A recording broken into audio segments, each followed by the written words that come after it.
Septembre 2016. Madame Martine Berthet, maire d'Albertville, refuse de prêter une salle de sa ville à l'association France-Palestine Solidarité qui avait programmé d'inviter le professeur et chirurgien Christophe Oberlin. Le motif invoqué est trouble à l'ordre public. Monsieur François Roby, maître de conférences en physique à l'université de Pau et des Pays de l'Adour, envoie un mail de protestation à Madame le maire, argumente sur le bien-fondé de cette décision tout en employant des mots injurieux et diffamatoires selon les mots de cette dernière. Madame le maire avertit l'université de Monsieur Roby de cet incident et exige des excuses écrites de Monsieur Roby. Ce que le professeur ne manque pas de le faire, et l'affaire en reste là avec l'élu.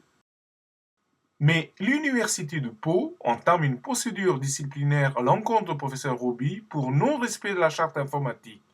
Mais cette simple procédure va prendre une toute autre tournure avec deux plaintes successives de la DILCRA et du CRIF. La DILCRA avertit l'université que le blog de professeur Roby Éloge de la raison dure ferait l'objet d'un signalement.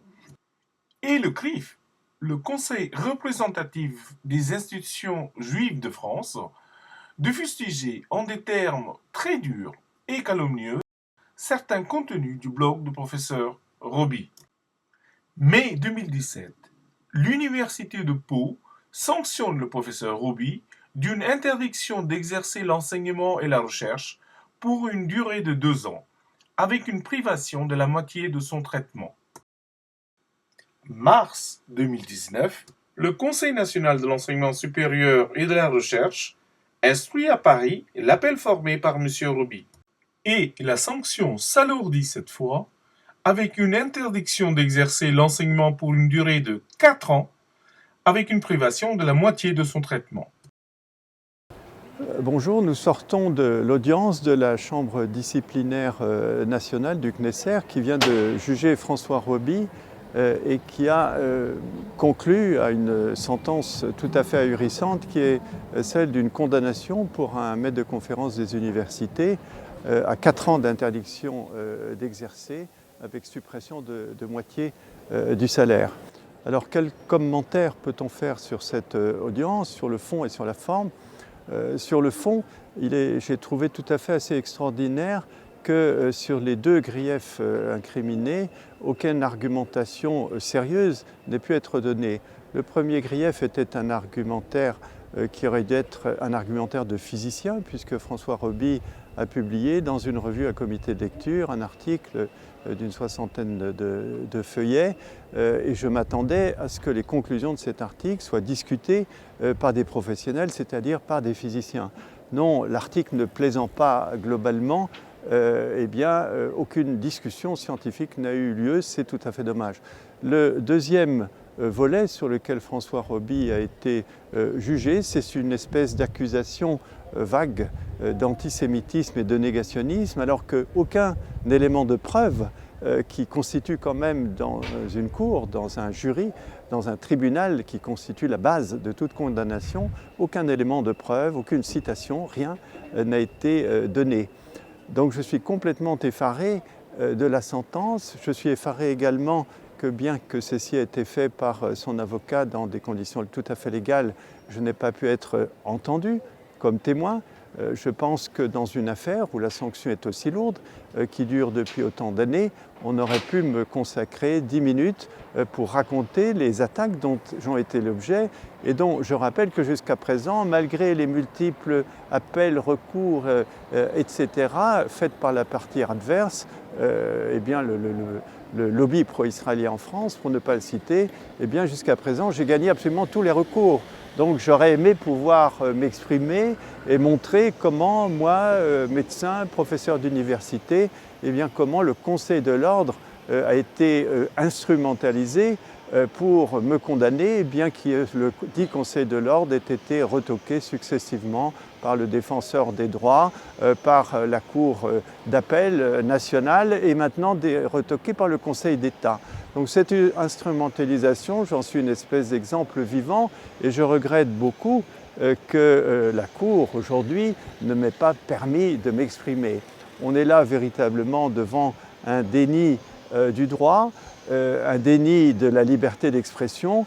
Et j'étais même très surpris de voir que le représentant de l'Université de Pau, qui est professeur de droit constitutionnel, m'a-t-on dit, eh bien, avait une défense extrêmement faible de l'Université de Pau. Et en particulier, c'est le même professeur de droit qui, il y a quelques années, eh bien, à titre personnel, comme enseignant et comme universitaire, a manifesté son opposition à la loi Guessot. Et c'est aujourd'hui, en s'appuyant notamment sur la loi Guessot, qu'une sanction tout à fait inacceptable a été donnée. Ce que j'ai dit dans un premier temps, c'était sur le fond. Sur la forme, en dehors du fait que les témoins n'aient pas été autorisés à témoigner, j'ai été frappé par l'arrogance, la désinvolture des membres du jury, le fait qu'ils s'énervaient très facilement, ce qui n'est pas une situation normale, ce qui n'est pas un comportement normal pour un jury de tribunal. Et d'ailleurs, cet énervement contrastait singulièrement avec le calme extrême de François Roby, qui a démonté un à un les arguments qui ont été donnés par le tribunal, par la Cour. Et ça contrastait également avec la lettre extrêmement diffamatoire de dénonciation de M. Khalifa, du lobby pro-israélien en France. Mais M. Khalifa, c'est quelqu'un qui dirige un lobby. Donc les lobbies, ça existe, on le sait. Ce qu'il y a d'absolument scandaleux, ce ne sont pas les injures et les inexactitudes écrites par M. Khalifa, c'est l'instrumentalisation du président de l'Université de Pau, qui est à la base de toute cette affaire et qui jusqu'ici n'a jamais entendu lui-même personnellement un enseignant qui travaillait pour lui depuis 20 ans. Par ailleurs, cette sanction à 4 ans d'interdiction d'enseigner est une sanction pour les étudiants. Je pense que l'Université de Pau est peut-être suffisamment riche en professeurs, en maîtres de conférences pour se permettre ce genre de choses, mais je suis véritablement honteux pour le jury que nous avons vu aujourd'hui se débattre, et puis honteux aussi pour la France. Bonjour François Roby. Bonjour. Revenons sur ce procès en appel au Knesset. D'abord, je voudrais faire quelques observations liminaires. Vos deux témoins, professeur Christophe Oberlin et monsieur François Sebezi, sont récusés par la commission d'instruction et assistent au procès en compagnie du public venu vous soutenir. D'emblée, la commission s'inscrit dans une ligne partiale. Est-ce aussi votre sentiment ? C'est mon sentiment. Il me semble, même si je ne suis pas juriste, que le droit à l'audition de témoins fait partie des règles de base du droit, donc le respect du contradictoire. Maintenant, je ne suis pas juriste, donc je ne fais pas de commentaires de droit, c'est simplement une impression. Il y a aussi ce refus de tenir compte, une pièce versée par votre défense, c'est la vidéo d'Al Jazeera, c'est ça ? Oui, c'est la vidéo d'un documentaire qui s'appelle The Lobby USA, et plus particulièrement le 3e épisode qui s'appelle La chasse aux sorcières, donc qui je pense traite précisément du sujet qui nous concerne. Et c'est un documentaire qui, grâce à des journalistes infiltrés dans les milieux, dans le lobby israélien, aux États-Unis pour The Lobby USA, montre à l'aide de caméras cachées quelles sont toutes les stratégies utilisées par ce lobby pour faire taire des tas de gens et pour les intimider, pour ruiner leur carrière, que ce soit des professeurs d'université, des étudiants qui militent par exemple dans l'association BDS, Boycott des investissements sanctions. Donc tout est clairement démontré, on a les noms des personnages, des personnes, on a même les budgets alloués à certaines opérations, on a vraiment l'explication de tout ce qui est commis pour le compte d'Israël aux États-Unis. Venons-en sur le fond de l'affaire. La sanction repose sur 2 griefs. Le premier concerne vos propos estimés injurieux et diffamatoires par la commission à l'égard de Madame la maire d'Albertville. Manifestement, vos 2 lettres d'excuses et l'absence de poursuite pénale à votre encontre par Madame la maire ne suffit pas à ôter à la commission le caractère de faute lourde. À votre avis, pourquoi la commission se montre-t-elle plus sévère que la principale intéressée? C'est une bonne question, je vous remercie de l'avoir posée, mais je n'ai pas la réponse. Disons que bien évidemment, même si j'avais traité Madame le maire d'Albertville de tous les noms, ce qui n'est pas le cas, hein, j'ai fait un courriel qui était un courriel de quelqu'un en colère et indigné vis-à-vis de ses propos contre M. Oberlin, mais même si j'avais traité de tous les noms, bon, je pense que en aucune façon ça ne peut justifier 2 ans dans un premier temps, puis 4 ans d'interdiction d'exercice, s'agissant de propos privés, qui étaient certes tenus avec ma messagerie professionnelle. C'est bien là le problème, et je reconnais tout à fait avoir commis une erreur de ce côté-là. Mais comme vous le dites, en plus de ça, Madame le maire, après avoir menacé de me traîner en justice pour diffamation publique, et après avoir reçu donc, mes 2 lettres d'excuses par l'intermédiaire de ses avocats, a abandonné toute poursuite à mon encontre. Alors il est vrai qu'elle n'est plus maire d'Albertville aujourd'hui, que c'est quelqu'un d'autre qui d'ailleurs a reçu M. Oberlin tout à fait amicalement. Juste après, donc, M. Christophe Strassel a signalé au président de mon université le signalement de la DILCRA en disant que mon blog pourrait, un peu au conditionnel, comporter des propos à connotation antisémite et négationniste. J'ai noté le conditionnel, oui. Voilà. Il y avait un conditionnel à l'époque. Puis, au mois de janvier ou février, je ne me rappelle plus, 2017, c'est cette fois une lettre extrêmement explicite du président du CRIF, M. Khalifa, qui a été adressée donc, directement au président de mon université pour, alors là, porter des accusations très graves, voire... Nous l'avons vu dans la présentation. Je suis un savant fou. J'ai lu d'ailleurs cette lettre lors de l'audience. Je suis un militant d'extrême droite, je ne me rappelle plus du qualificatif, halluciné. Alors, je suis un militant halluciné d'extrême droite. Pour dire un peu mon niveau d'extrême droiture, j'ai voté Hollande en 2012, je crois. J'en suis pas fier d'ailleurs, mais c'est un peu pour situer. Je suis raciste, je suis antisémite, bien sûr, je suis négationniste, je suis un savant fou. Et cette lettre dit clairement, très clairement, que à M. Amara, le président de l'université, vous avez parmi vos collègues quelqu'un dont le cas ressort de la loi Guesso, sinon de la psychiatrie. Voilà. Donc, bon, c'est extrêmement réjouissant, je trouve, de lire ce genre de lettres, parce que je crois que ça pourrait figurer directement dans un sketch de Dieudonné sans beaucoup de réécriture. C'est assez amusant. Voilà, donc voilà le contenu de cette lettre, qui est une accusation à laquelle j'ai répondu d'ailleurs en partie publiquement sur mon blog, dans un article qui s'intitule « Les étranges inventions de M. Khalifa », où je reprends les 10 articles de mon blog qu'il utilise pour tenter de faire croire que je suis fou, que je raconte n'importe quoi.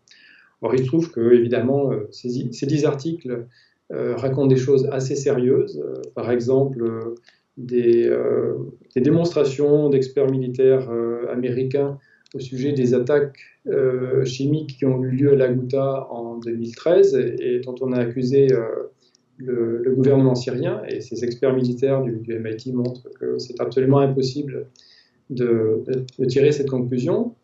Donc ça, c'est de la physique, c'est exactement ce que j'enseigne à mes étudiants. Je l'enseignais d'ailleurs ce matin, c'est la mesure d'un coefficient de traînée.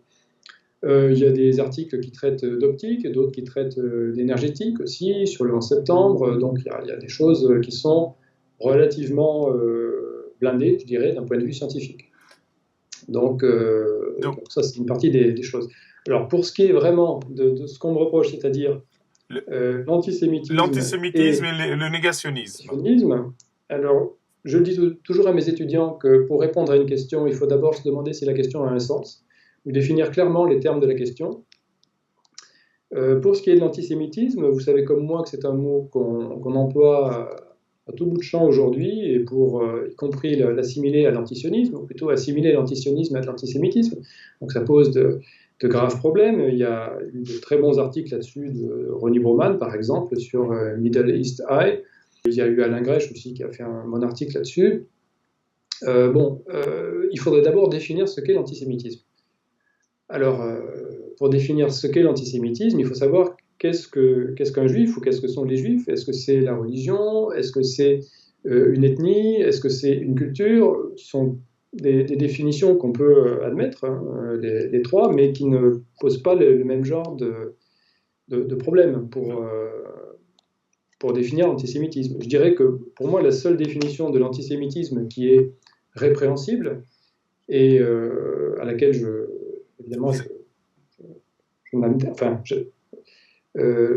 je considérerais normal qu'on me reproche ceci, c'est de dire que les juifs sont une race, c'est-à-dire de reprendre un peu l'idéologie des nazis, et que tout juif, parce qu'il est juif dès la naissance, est forcément un être mauvais, méprisable, ou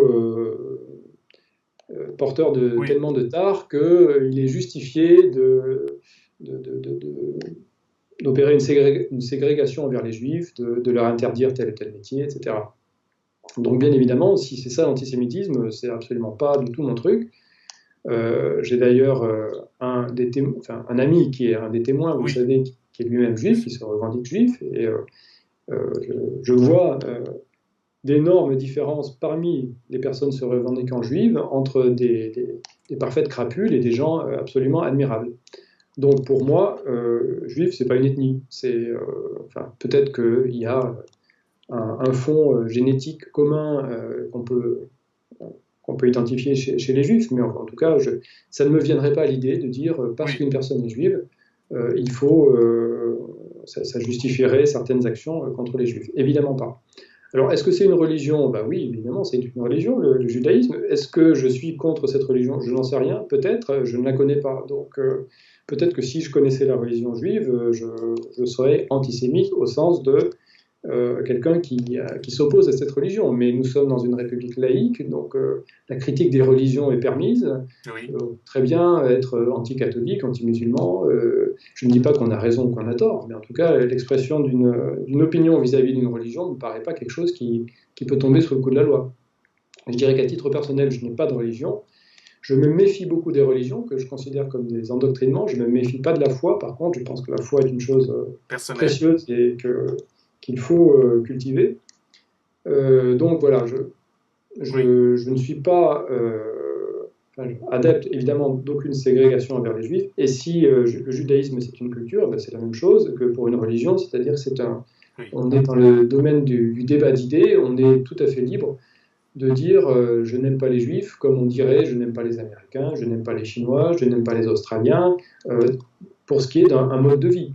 C'est pas du tout une insulte, d'une part, c'est simplement qu'on a le droit de préférer sa propre culture, sa propre façon de vivre à celle d'autres personnes. Je reprenais d'ailleurs récemment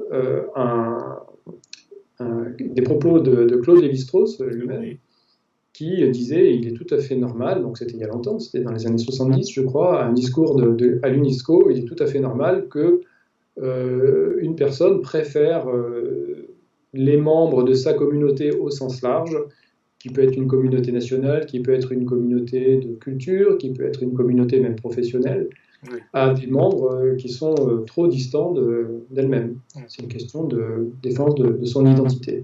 J'aimerais quand même peut-être revenir sur le déroulement de cette séance, puisque moi je m'attendais à ce qu'on essaye quand même un minimum de démontrer que les accusations qu'on portait sur moi étaient fondées, par exemple qu'on essaye de démontrer que je suis antisémite, au sens répréhensible que j'ai évoqué tout à l'heure, qu'on essaye de démontrer que j'étais négationniste, parce que là, on n'a pas parlé de ça, mais j'aimerais bien revenir là-dessus.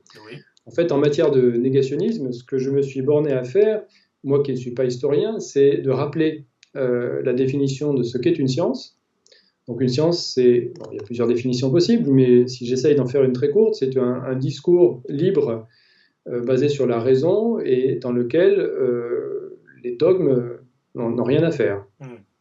Donc si je donne simplement cette définition qui est à la portée d'un enseignant de collège, que tout le monde, je pense, peut admettre, Et si je dis en même temps qu'en histoire, et en particulier l'histoire de la Seconde Guerre mondiale, il y a quelque chose dont il est interdit de discuter, qu'il est interdit de mettre en doute, qui est par exemple le nombre de victimes juives ou bien l'existence de chambres à gaz homicides, je dis logiquement qu'il y a un dogme en histoire. Donc ça veut dire que l'histoire n'est plus une science. Donc ça veut dire que toutes les données que l'on a sur la Seconde Guerre mondiale, au moins, ne sont pas de nature historique.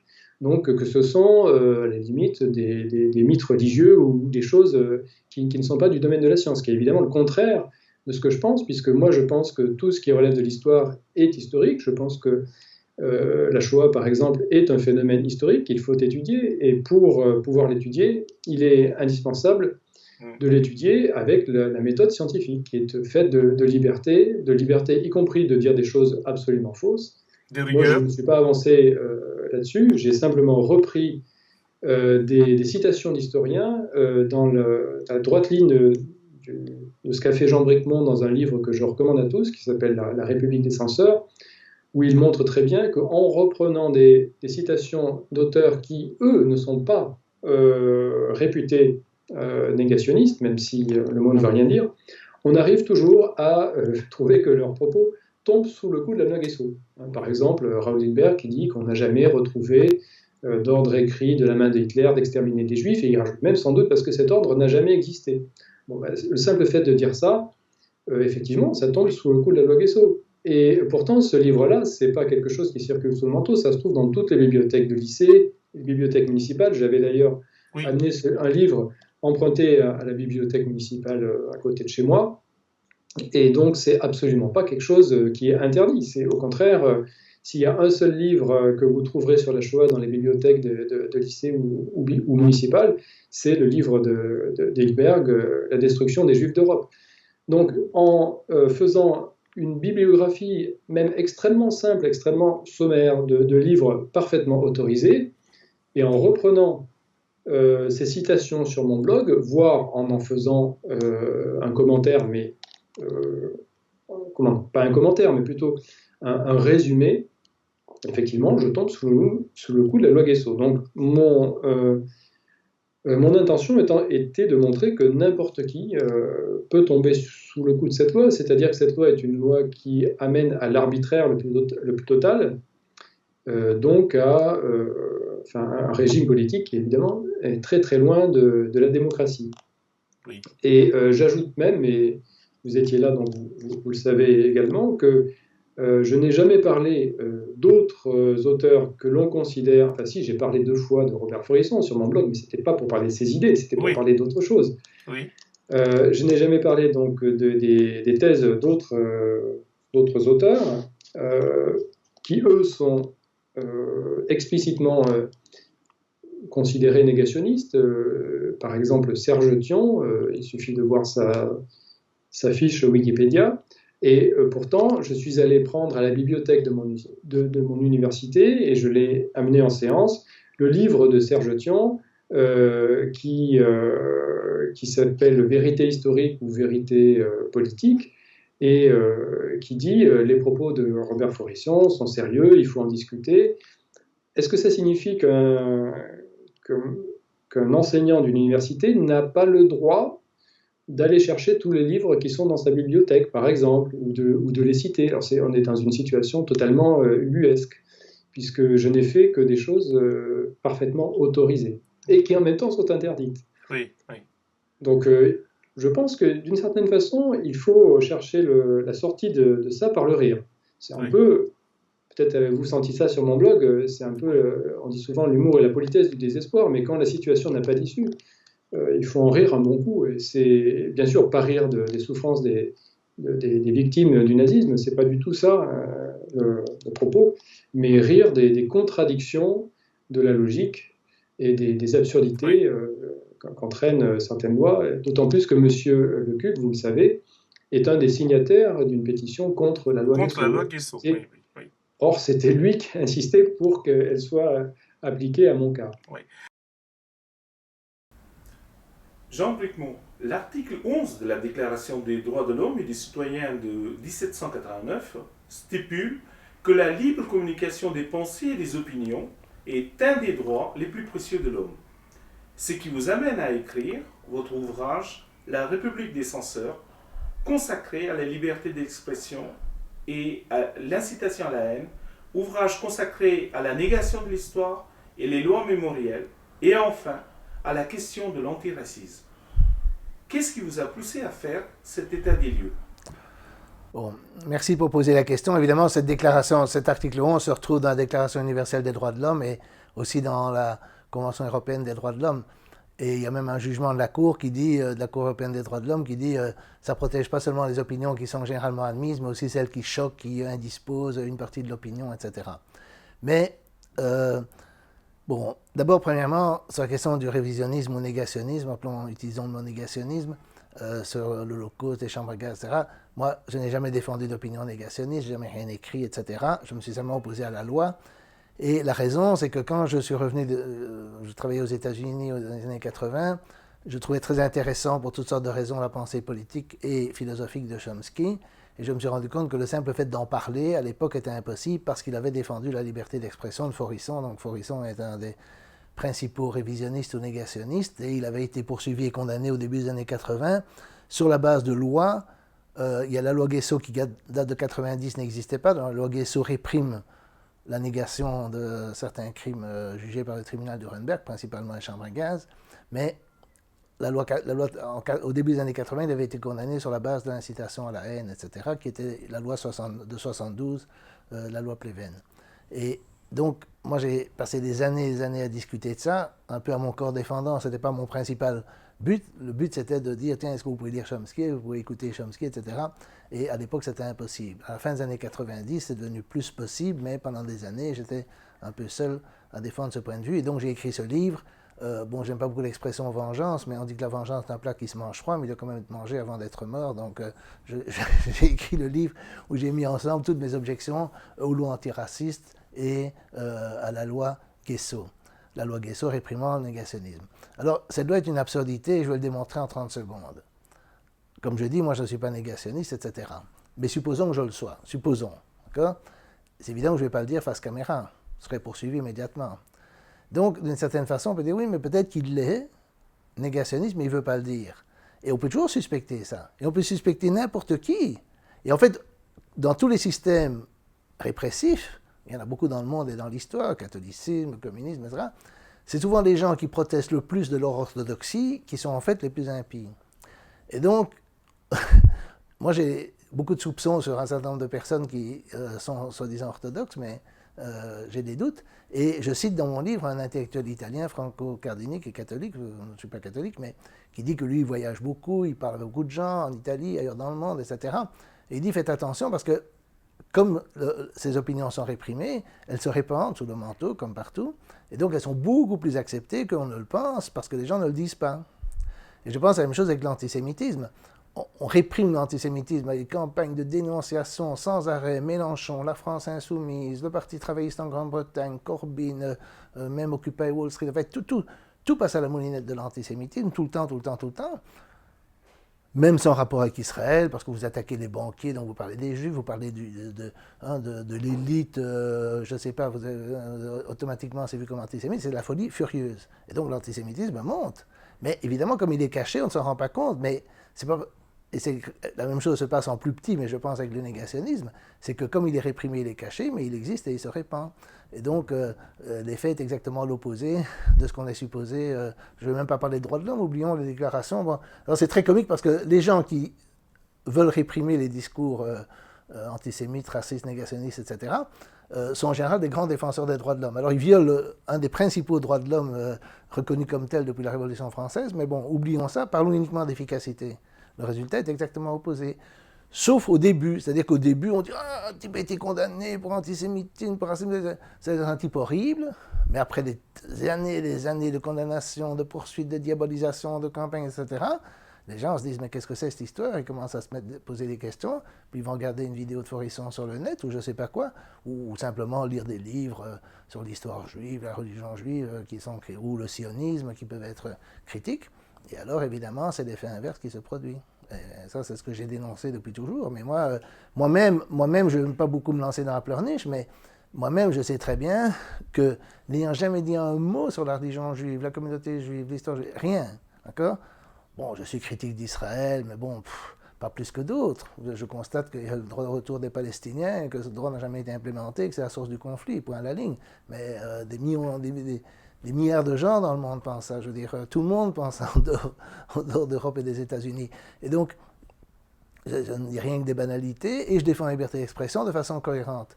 Et du coup, je suis diabolisé dans toutes sortes de milieux, interdit de parole, même pour des questions scientifiques ou des questions philosophiques sur lesquelles je pourrais m'exprimer.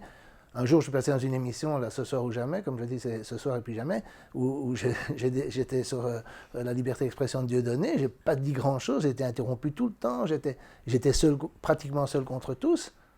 Et après ça, j'ai découvert que j'étais infréquentable. Mais je n'avais rien dit. Et après tout, Dieudonné joue des spectacles tout le temps en France, donc ça ne doit pas être impossible de dire qu'il peut le faire, puisque même l'État français l'admet, donc où est le drame? Mais le fait de le dire, de dire non, c'est ok, il peut quand même jouer, il amuse des gens, bon, en question de goût, c'est pas à l'État de décider des goûts, c'est une banalité depuis le XVIIIe siècle, c'est de trop. Et donc on est vraiment dans une situation de folie furieuse. Mais alors ça touche évidemment, il y a ce que j'appelle, bon, les gens ne vont pas aimer cette expression, mais le sionisme du pauvre, c'est-à-dire vous avez toutes sortes d'organisations qui ne sont pas sionistes, mais qui veulent les imiter en censurant des organisations féministes, antiracistes, indigénistes, etc. Et alors on a militants LGBT. Et alors on a un climat qui est tout à fait... bon, je peux donner deux exemples pris en Belgique. Il y avait donc moi j'ai travaillé pendant des années, j'ai travaillé toute ma vie dans une université catholique, l'université catholique de Louvain, qui n'est plus en réalité catholique, mais nominalement elle l'est encore. Et il y avait là un professeur qui était un chrétien, on dit traditionnaliste, enfin je dirais un vrai chrétien, un vrai catholique, qui un jour dans un cours a osé critiquer l'avortement, mais avec des arguments purement philosophiques. Il ne s'est pas basé sur la religion. Bon. Eh bien, il a perdu son emploi. Il était temporaire, mais on n'a pas renouvelé son contrat. On l'aurait fait sinon. Il y a eu toute une campagne parce que alors, des féministes se sont mobilisés, ça a été dénoncé dans les médias, etc. Et c'est très intéressant parce que l'université, qui traditionnellement, les universités dans l'histoire qui se sont opposées à la dictature de l'État ou de la religion, pas mon université, mais les autres universités contre l'Église et l'État essentiellement, maintenant elles capitulent face aux médias. Donc les médias sont devenus la succession, si on veut, de ce qu'étaient l'Église et l'État dans le passé. Et l'État et l'Église n'oseraient pas intervenir. L'Église n'est même pas intervenue pour défendre le type. Les évêques de Belgique n'ont rien dit. Alors qu'ils ne faisaient que défendre leur doctrine, soi-disant. C'est assez surréaliste.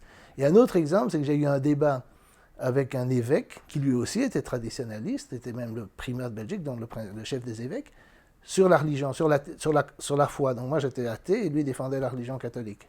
Et c'était extraordinaire qu'il acceptait un débat avec un athée dans son université, dans l'université de Louvain, et où il avait été prof d'ailleurs, prof de philo.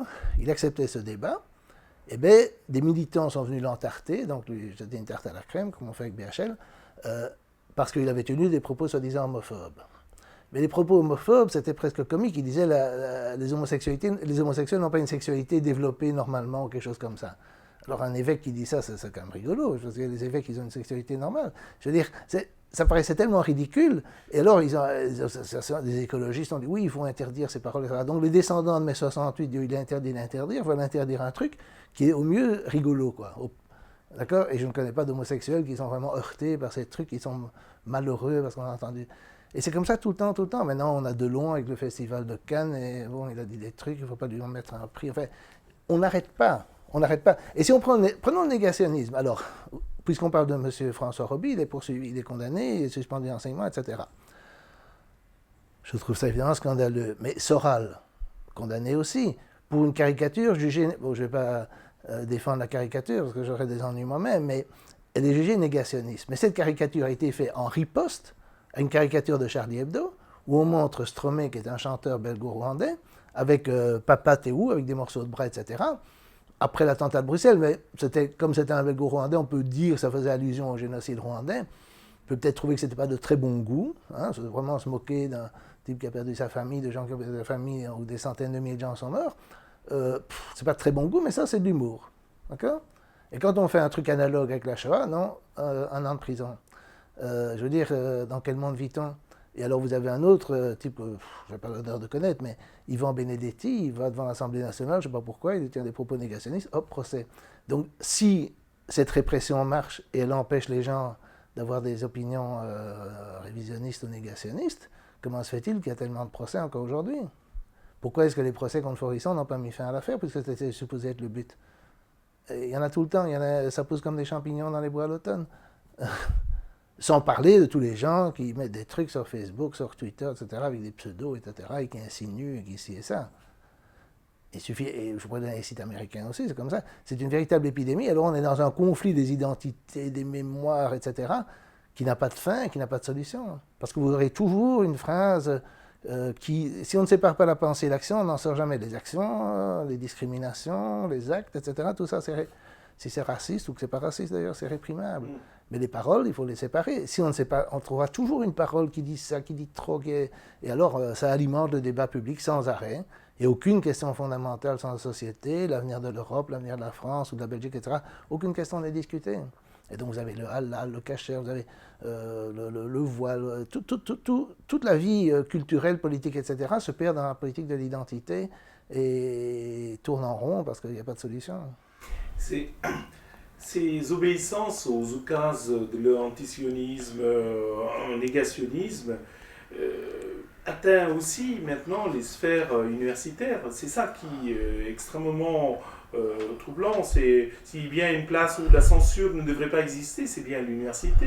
Tout le concept de l'université est justement d'apprendre, de débattre et de discuter. Et de voir d'éminents scientifiques, de grands noms universitaires obéir comme jamais aux injonctions des lobbies est extrêmement préoccupant. Vous, professeur Bricmont, comment analysez-vous cette inadmissible ingérence des lobbies sionistes dans nos institutions de l'enseignement?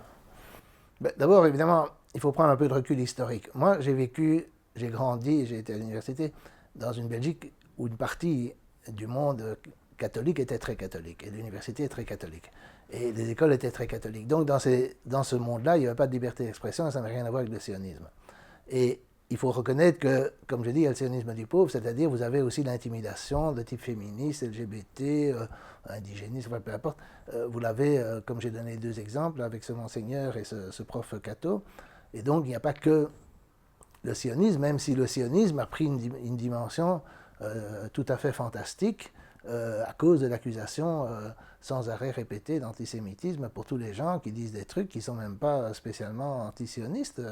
À la limite, quoi. Je veux dire, par exemple, oui, c'est un exemple aussi que je trouve extraordinaire. Bernard-Henri Desville, dans ce spectacle qui a dû être arrêté faute de spectateurs, ça m'a bien fait rigoler, mais il attaquait, comment dirais-je, Ruffin, le député de la France Insoumise, pour sa proximité avec l'antisémite Étienne Chouard. Mais Chouard n'a jamais été poursuivi. Chouard, je ne suis même pas au courant. Bon, lui, son truc, c'est le RIC, la Constitution, etc. J'ai même pas remarqué qu'il disait grand-chose sur la Palestine. Probablement qu'il pense la même chose que moi et que vous et que pratiquement tout le monde. Mais en dehors de ça, je ne le vois pas être un militant, je ne le vois pas non plus attaquer. Il n'a rien dit de négationniste, je ne le vois pas non plus être un militant, je ne sais pas, comme Soral, par exemple, pour dénoncer le lobby sioniste, etc. Et qu'est-ce qu'il a fait? Qu'est-ce qui fait qu'il est antisémite? Et comment peut-on accuser les gens Il m'a aussi accusé dans les colonnes du Point d'antisémitisme. Mais comment est-ce qu'on peut accuser les gens comme ça sans preuve? Et alors, ça détruit les réputations. Et si vous n'êtes pas plus solide, et si vous n'êtes pas bon, un type comme Chouard a quand même des arrières, il a beaucoup de supporters, etc., donc il s'en fiche. Mais si vous êtes un prof, on va dire un petit prof de province comme ce brave François Roby, ben, on vous prend et on vous jette dans la poubelle, quoi. Et c'est absolument scandaleux. Parce qu'il n'a pas, lui, de mouvement derrière lui. Un type comme Soral, il a créé Égalité et Réconciliation, donc il a de l'argent, et puis il a des procès, il paye des procès, Dieudonné, c'est pareil. Mais moi-même, par exemple, j'ai rien. Moi, j'ai pas subi de procès. J'espère que j'en aurai pas après votre vidéo. Mais je sais très bien, on m'a dit, oui, mais tu sais, on ne peut plus t'inviter. On t'a invité dans le temps, mais on ne peut plus t'inviter dans des trucs où j'étais invité avant, où on me dit, voilà, non, vous êtes invité, non, on annule à la dernière minute, et on sait très bien pourquoi. Et donc ça, c'est des choses qui me sont arrivées je ne sais combien de fois. Et je ne suis rien. Je ne suis pas un parti politique, je ne suis pas un grand intellectuel qui mobilise les masses comme Finkielkraut. C'est assez extraordinaire parce que alors évidemment après, ce qui est très comique, c'est tout le mouvement dit de solidarité avec la Palestine. Je dis de solidarité parce que dans ce mouvement que je connais assez bien, enfin, c'est bien un peu de l'extérieur, mais ils ne se préoccupent jamais de cette question de liberté d'expression. Mais ce qu'ils ne comprennent pas, c'est que si on peut prendre un petit Roby ou un petit Bricmont, etc., et les faire taire ou les mettre de côté, etc., parce qu'ils ont dit 2 fois rien sur la liberté d'expression, par exemple, alors évidemment, tous les hommes politiques, ils ont compris qu'on ne touche pas à ces questions. D'accord? Et donc, il n'y aura rien qui bougera sur la Palestine, parce qu'il n'y a personne qui va bouger, même s'ils sont tous convaincus. D'accord? Un jour, j'ai entendu un discours, c'était lors de, je ne sais pas, il y a des bombardements sur Gaza, etc., et il y a un type qui dénonce, à la tribune, il dénonce notre Premier ministre de l'époque, bon, peu importe qui c'était. Et quand il descend de la tribune, je dis, mais tu sais, il est peut-être dans son fort intérieur d'accord avec toi, et je pense que c'est même probable qu'il est d'accord avec toi, mais comment veux-tu qu'il fasse quoi que ce soit? S'il dit le tiers du quart de ce que tu voudrais qu'il dise, il y a une campagne de presse contre lui, il est mort. Regarde ce qui se passe avec Corbyn, regarde ce qui se passe avec... ça se passait même avec Chavez, ça se passait avec Mélenchon, je veux dire... Donc évidemment, ça s'est passé avec Chirac. Chirac a dit à un moment donné, oh, si l'Iran a des armes atomiques, elles ne feront pas 200 mètres en l'air avant que le pays ne soit détruit, donc ça n'a aucune importance. Oh, il a dû se mettre à genoux, s'excuser, etc. C'est sans arrêt, ces acteurs, ces intellectuels, tout le monde. Alors évidemment, des hommes politiques ont compris qu'ils ne fallait pas toucher à quoi que ce soit. Et donc il ne va pas y avoir de protestation face aux menaces contre l'Iran. Quand il y a eu toute l'affaire de la Syrie, toute une certaine gauche s'est mise à se mobiliser pour les djihadistes en Syrie, alors que s'ils passaient un quart d'heure dans les quartiers djihadistes, ils auraient la gorge coupée, parce qu'ils sont trop laïcs pour eux, mais ils sont mis à... Parce que de nouveau, le mouvement sioniste, évidemment, voulait renverser Assad. Et donc, il y a un terrorisme intellectuel inouï, quoi. Et alors, le mouvement de solidarité n'a pas obtenu un gramme de quoi que ce soit. Et ça fait des décennies. Je veux dire, le mouvement de solidarité avec l'Afrique du Sud, il y avait un homme, une voix, bon, voilà. Il y a eu des mesures, il y a eu de l'embargo, il y a eu des sanctions, etc. Pour la Palestine, il n'y a rien. Même prôner le boycott des investissements devant les tribunaux. Donc, mais évidemment, la question de la liberté d'expression n'étant jamais défendue de façon cohérente, c'est-à-dire à la fois à gauche, à droite, etc. On défend à la fois Gollnisch, Le Pen, Chomsky, Mermet, Morin, enfin, ce que je fais dans mon livre, où je le fais tous azimuts, si on veut, hein, comme la défense française sous De Gaulle. Et c'est jamais défendu de façon cohérente. Alors évidemment, le terrorisme continue, et puis les hommes politiques, quoi qu'ils pensent, ils en pensent probablement pas moins en privé, mais ils ne font rien. C'est un sombre tableau de la France dit pays libre que vous dressez là. Ben oui, j'ai rencontré quelqu'un récemment qui venait du Liban, qui m'a dit « Ah, mais je viens en France, pays de liberté d'expression, etc. » Bon, elle a dit 3 mots sur Israël, elle s'est rendue compte que c'était terminé, quoi. Et donc, évidemment, au Liban, bon, j'étais au Liban, si on prend ce que les gens dans la rue pensent d'Israël, évidemment, et qu'on répète ça en France, là, évidemment, il y a une grande différence, quoi. Il y avait cette phrase de Pascal, vérité en deçà des Pyrénées, erreur au-delà, mais maintenant c'est la Méditerranée. On a un peu bougé la frontière, mais si on dit une chose en France et on dit la même chose en Algérie, on est sioniste. Si c'est l'inverse, on est antisémite. Je veux dire, c'est absurde, c'est absurde. Mais je ne peux pas non plus donner l'impression que la vie universitaire était un paradis avant, parce qu'il y avait la guerre froide. Bon, être communiste pendant la guerre froide, ça dépend dans quels endroits, mais dans beaucoup d'endroits, c'était pas facile. Si c'était dans mon université, c'était certainement pas facile. D'ailleurs, même être athée, c'était pas facile. Donc, ça dépend des endroits. Je veux pas non plus donner cette impression que le sionisme a inventé la censure. Il y a eu des tas de choses avant. Mais aujourd'hui, ça c'est vrai, tout ce qui touche à Israël, à l'Holocauste, à la mémoire, etc. Et alors, je dis, en plus, vient se greffer là-dessus tous les imitateurs, j'appelle ça sionisme du peuple, tous les gens qui imitent, qui pensent que ce serait une bonne chose de faire taire les gens qui ne leur plaisent pas. Bien. Merci Jean. Merci beaucoup.